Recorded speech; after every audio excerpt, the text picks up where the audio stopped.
Assalamualaikum warahmatullahi wabarakatuh. Alhamdulillah, syukurillah, alhamdulillah. La ilaha illallah wahdahu la syarika lah. Wa asyhadu anna sayyidana wa nabiyyana Muhammadan abduhu wa rasuluhu la nabiyya ba'dahu. Allahumma sholli wa sallim ala rasulillah Sayyidina Muhammadin Abdillah la hawla wa la quwwata illa billah. Ma ba'du, hadratil muhtaramin, para sepuh, para ulama, para kiai, para sahabat, para hujjaj, para tokoh masyarakat, wabil khusus keluarga besar Masjid Jami Al-Muhajirin yang dirahmati Allah. Hadirin hadirat jamaah sholat isya Masjid Al-Muhajirin yang berbahagia.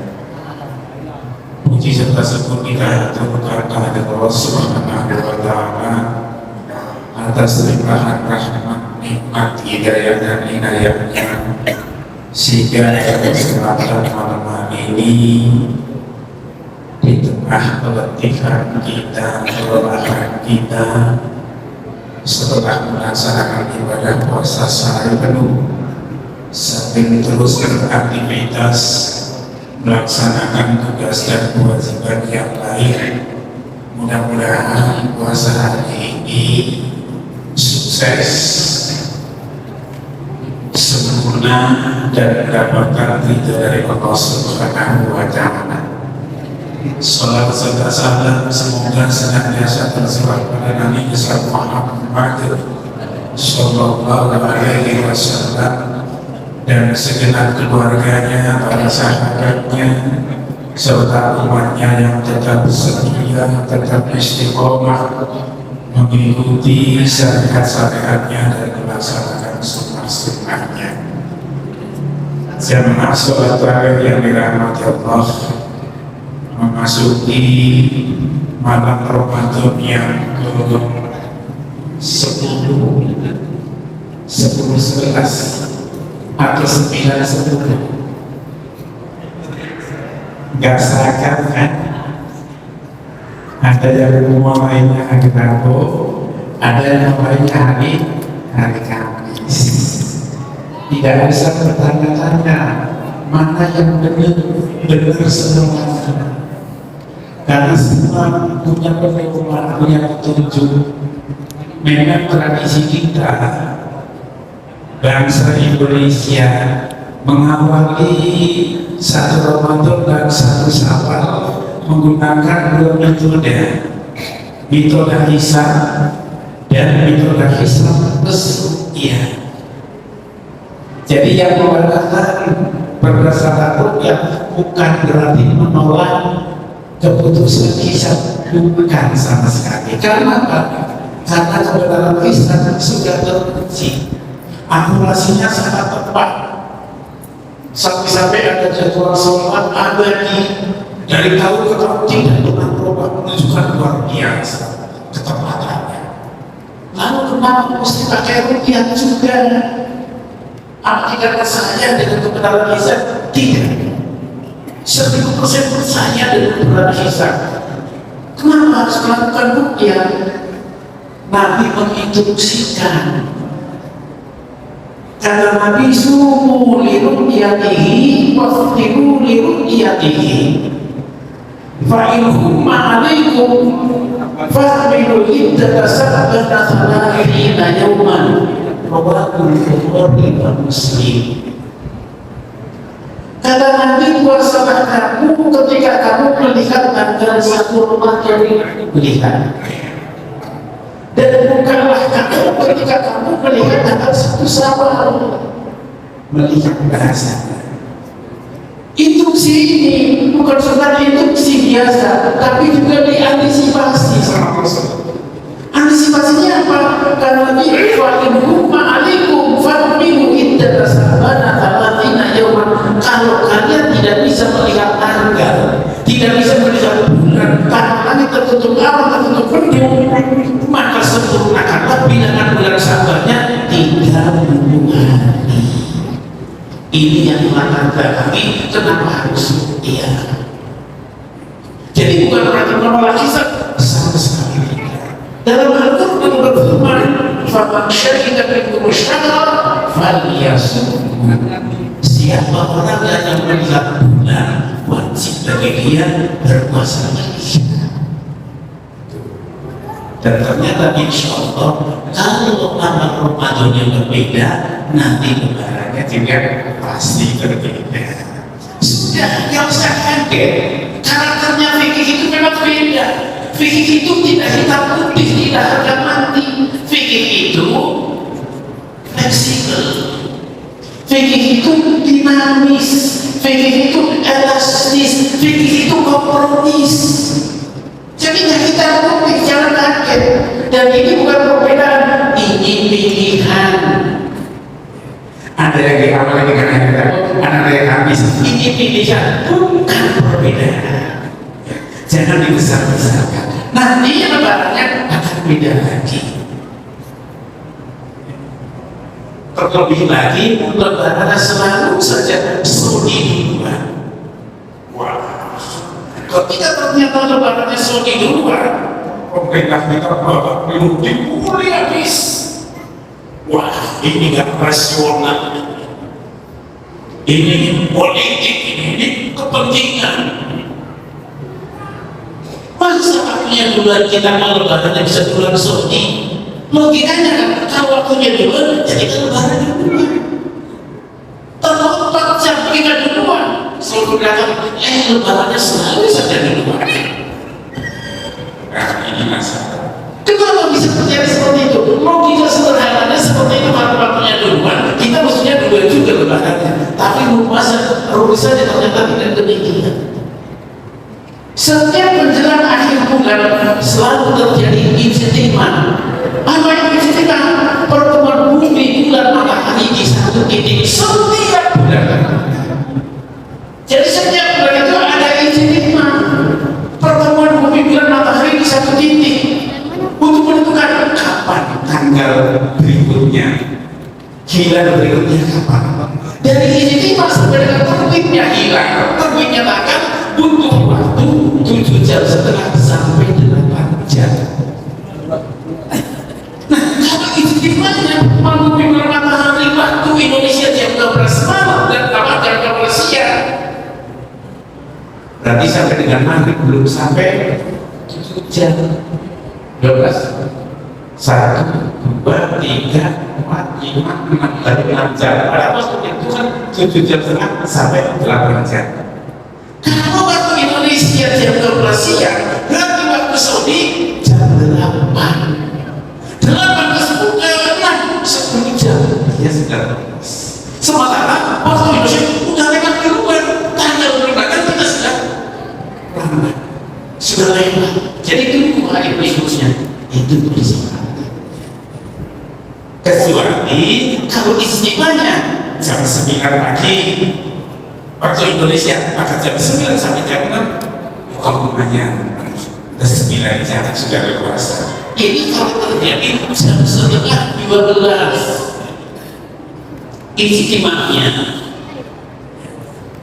jam setengah 12. Kalau jam setengah 12 berarti 7 jam setengah. 7 jam setengah itu hitung-hitungan, bisa kelihatan, bisa tidak. Kalau ternyata jam setengah 12 kita sudah bergeser, ya sudah berganti bulan, tapi belum bisa dilihat. Ya. Makanya ada istilah wujudul hilal, ru'yatul hilal. Ada hilal yang tidak bisa dilihat, ada hilal yang harus bisa dilihat. Padahal patokannya harus bisa dilihat. Makanya pakai pedoman ru'yatul hilal, bukan wujudul hilal. Meskipun sudah hilang, kita nggak pakai karena belum bisa dilihat. Karena suara Nabi sumu liru'yatihi wasalah hadir ketika kalian melihat bulan. Dan Allah berfirman, "Faman syahida minkum syahra falyasumhu." Siapa orang melihat bulan wajib puasa. Jadi bukan sebatas begitu, tapi melihat. Itulah jamaah yang relatif. Jadi yang latar belakang itu kenapa harus ru'yah dan ru'yah. Pada harusnya ru'yah yang belum tentu juga bisa diterima oleh semua pihak. Gaduh dia, tapi saudara kita biasa saja. Makanya saya katakan ini bukan perbedaan, ini pilihan. Seorang lagi juga gitu kan, banyak pilihannya. Ada yang 22, ada 8, ada yang 44, ada yang 20. Silakan saudara, kalau ternyata hidup seperti itu. Kita sholat kalau nggak bisa dengan perbedaan, susah. Sholat kita nggak pernah beres kalau kita tidak bisa menerima perbedaan. Jadi bangsa Indonesia itu menganut 4 mazhab dalam fikih. Dia mengatur tentang hukum-hukum syariat agama 4 imam. Imam Hanafi, Abu Hanifah, Imam Maliki, Imam Syafi'i, Imam Ahmad. Satu dengan yang lain selalu beda. Imam Abu Hanifah beda dengan Imam Maliki, Imam Maliki beda dengan Imam Syafi'i, Imam Syafi'i beda dengan Imam Ahmad. Tapi sesungguhnya itu adalah narasi kita, sumber pemikiran kita, mereka. Dan itu orang-orang yang luar biasa hebatnya. Sampai berabad-abad sampai hari ini belum ada yang mampu menggantikan posisi orang ini. Meskipun di Indonesia, bukan saja di Indonesia, dunia sudah jutaan profesor, tapi ada yang mampu menggantikan posisinya orang ini. Luar biasa hebatnya. Dan ini jadi tujuan kita semua. Satu dengan yang lainnya beda. Satu contoh, Imam Syafi'i membaca Bismillah dalam Fatihah wajib. Kalau tidak baca surat apa, tidak baca Bismillah dalam Fatihah, Fatihahnya tidak sah. Karena apa? Karena Bismillah bagian dari ayat Fatihah. Ada basmalah, ayat demikian. Bismillah itu bagian dari surat Al-Fatihah. Kalau nggak baca Bismillah, Fatihahnya nggak sah karena Quran ayatnya kata Imam Syafi'i. Kata Imam Maliki, tidak wajib. Nah, di DKM kita bijak karena konon katanya masa kita mengklaim apa Indonesia mayoritas mengatur mazhab Syafi'i, imamnya disiapkan dari mazhab Syafi'i, tiga-tiganya Syafi'i semua. Selangkahnya satu ketika tiga-tiga datang. Begitu bisa masuk ke kubur, bingung imamnya nggak datang. Artinya jangan menunjuk seseorang yang ditunjuk ternyata yang berarti paling berbicara justru yang Maliki. Jadi imam kata makmum ya Syafi'i, wah ini sholatnya nggak sah, kenapa? Fatihahnya nggak sah karena nggak baca Bismillah, Fatihahnya terkurang. Ganti Syafi'i masuk, dan posisinya kata Maliki, wah ini nggak sah sholatnya. Kenapa? Fatihahnya ayatnya lebih, karena baca Bismillah lebih dari satu ayat, nggak sah lagi. Lalu kapan kelarnya kalau begitu terus? Tapi alhamdulillah di kita sudah ada lagi sama. Nah, jadi saya katakan bahwa bukan perbedaan, tapi pilih sholat rakaat yang 4 rakaat, apa yang 8 rakaat 22 atau yang 4 rakaat, pilih yang 8 rakaat 22, silakan saja. Itu bukan perbedaan. Itulah saja namanya Allah. Jadi jangan kaget ya kalau ternyata banyak pilihan atau perbedaan. Orang sekarang mengatakan, tapi sekali lagi ini bukan perbedaan, tapi pilihan kita yang berpilihan. Kita memang jadi lebih luas. Sesuatu pasti ada perbedaan. Yang beda itu harus ada. Tidak mungkin ada.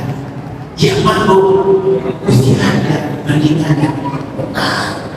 Jadi perbedaan itu pasangan sama, persamaan pasangannya itu berbeda. Yang mau pasangannya bukan, bumi pasangannya maksiat pasangannya tak. Jadi jangan pernah kalau sini dan bumi nggak mungkin. Karena bukan itu pasangannya yang bagus, yang baik pasangannya buruk, nggak mungkin keburukan habis karena pasangan nggak mungkin. Itu selalu pasangan. Itulah saya katakan. Jemaah yang Allah puasa itu melatih kepekaan, bukan ikut serta merasakan laparnya.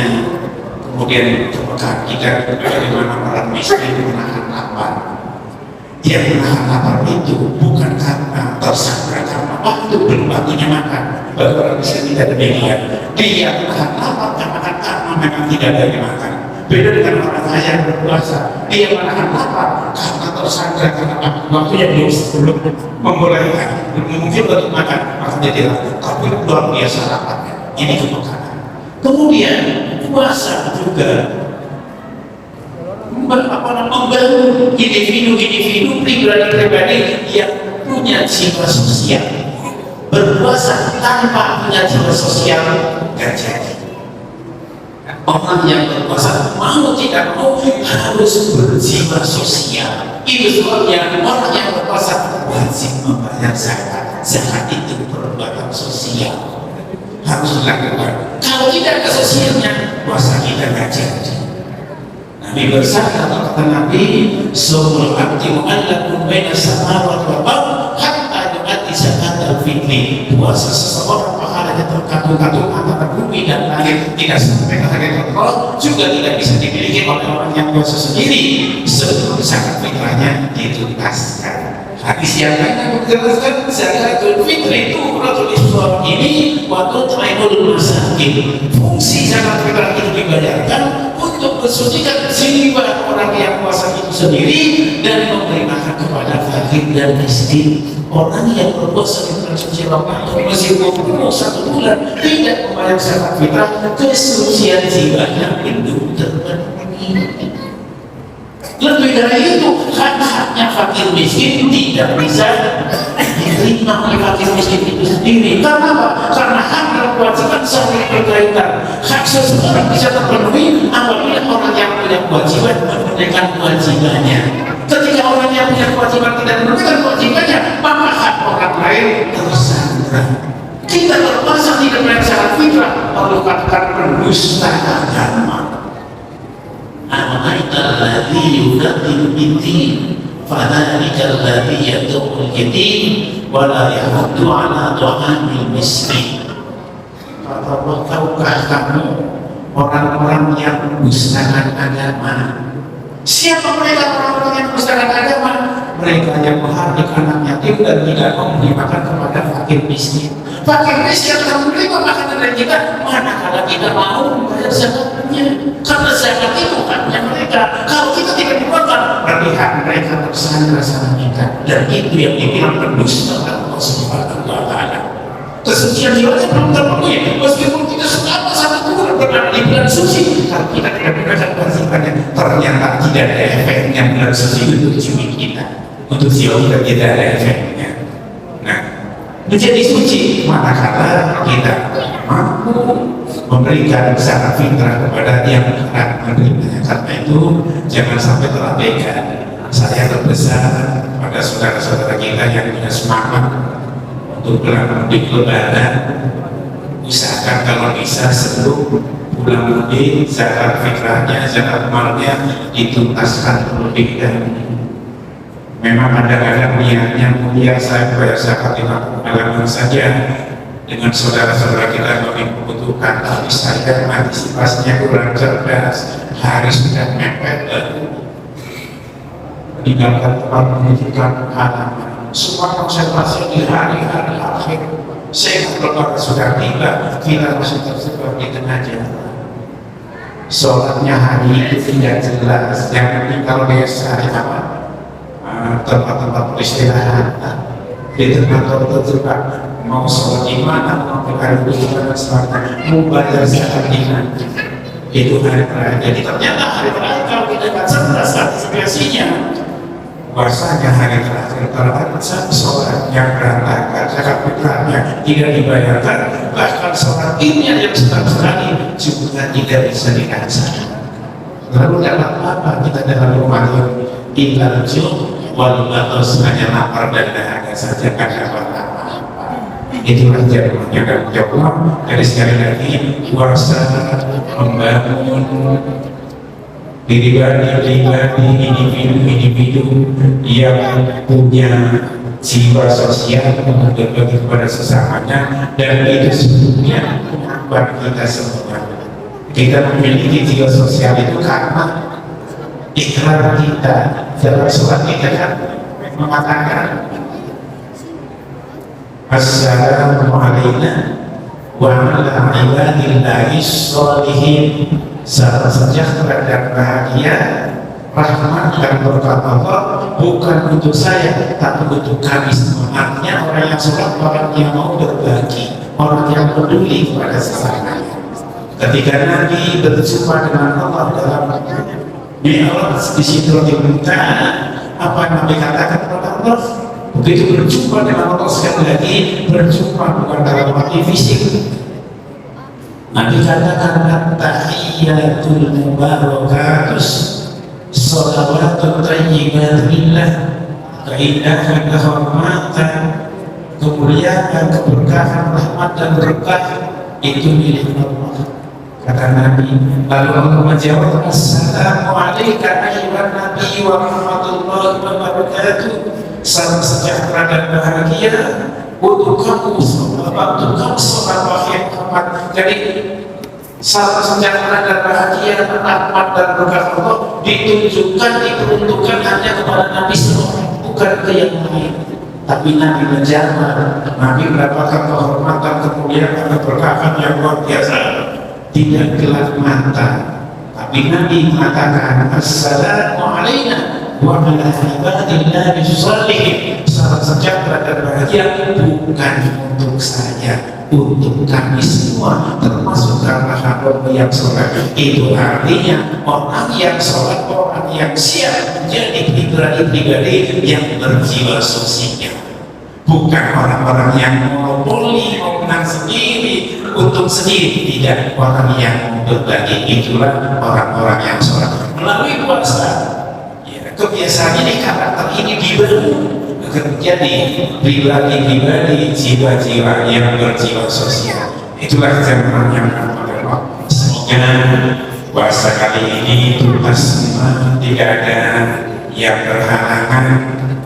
Terlebih lagi halangannya itu bukan halangan sakti. Kalau halangan sakti masih ada toleransi, tapi kalau halangan sakti, Masya Allah, beratnya luar biasa.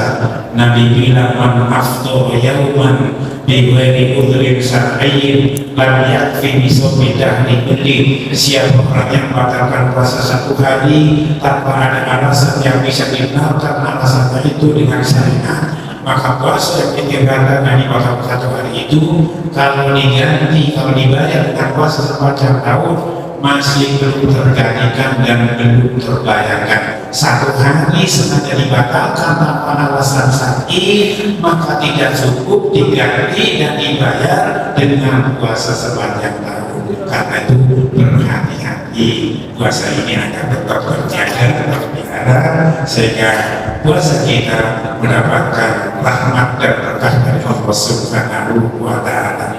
Dan pesan kita Ramadan kali ini, pastikan ini Ramadan yang terakhir bagi kita. Meskipun kita tidak berharap bahwa Ramadan ini Ramadan yang terakhir, kita masih berharap dengan Ramadan tahun berikutnya. Tapi pastikan saja Ramadan kali ini yang nyata-nyata sedang terjadi kita sempurnakan, kita optimalkan, kita maksimalkan. Jangan tunggu Ramadan yang akan datang. Takut kalau ternyata Ramadan yang akan datang kita sudah tidak bersama lagi dengan teman-teman mengajar mengakhirkan ini. Pastikan Ramadan kali ini menjadi milik kita sebenarnya. Itu saja yang dapat saya sampaikan. Kurang lebih mohon maaf. Wallahu muwaffiq ila aqwamit thoriq. Assalamualaikum warahmatullahi wabarakatuh.